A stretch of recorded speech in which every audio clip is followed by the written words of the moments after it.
výraz ve škole. Aspoň něco si se naučil. Holmy, dnes musíme zaplatit pojistku. Mohl bys to poslat? Samozřejmě, pojištění je ten největší vynález. Kdybych měl nehodu, zaplatí mi. A přes nehody já jsem expert.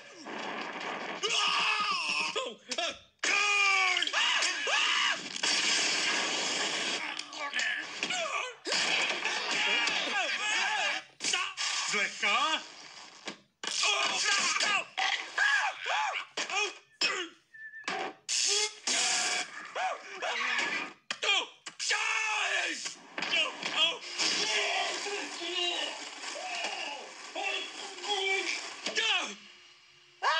Co je? Jen kousek?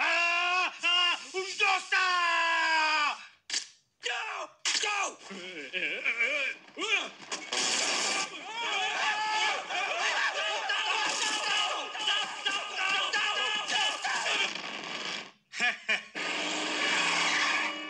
Máš průkaz?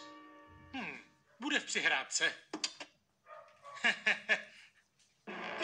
No, měl jsem to poslat před 2 týdny. Jsem nepojištěnej. Poprvé ve svém životě jsem finančně odpovědný za svý vlastní činy. Jsem nepojištěnej. Troubo! Nikdo nade mnou nebdí. Nikdo se o mě nepostará. Milá, vážená, pitomá pojišťovno, tohle jsem měl v úmyslu poslat v termínu. Co myslíte tím smůla? Trhněte si.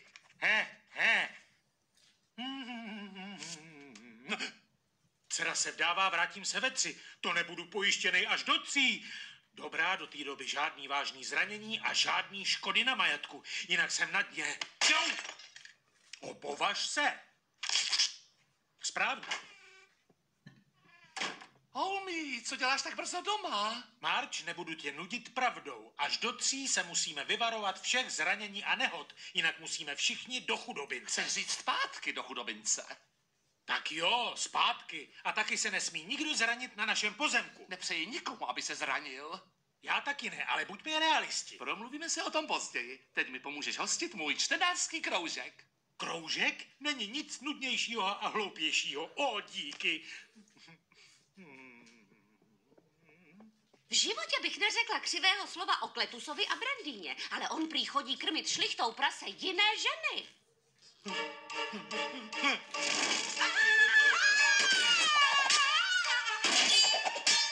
Rozpolčili mě!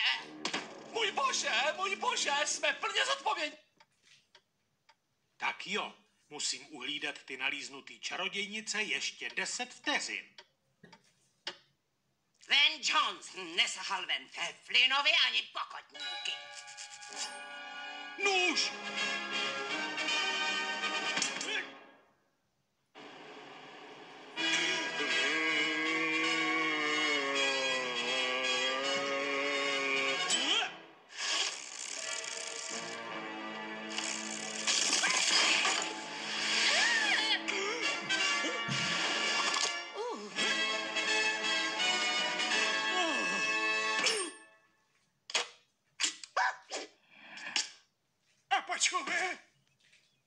Pane Bernci, proč musí něco hroznýho potkat báječný lidi zrovna v 15:01, což je přesný čas do zápisu?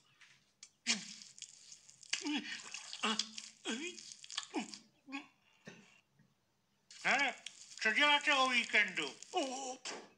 Marč, zlobíš se, že jsem zapomněl poslat ten šek? Kde pak, Holmy? V téhle fázi manželství už by žena měla vědět, co její muž dokáže. Jak mě mohlo napadnout, že bys poslal dopis? Puso, doufám, že máš v pořádku pojistku na tulení, protože hodlám uplatnit nárok.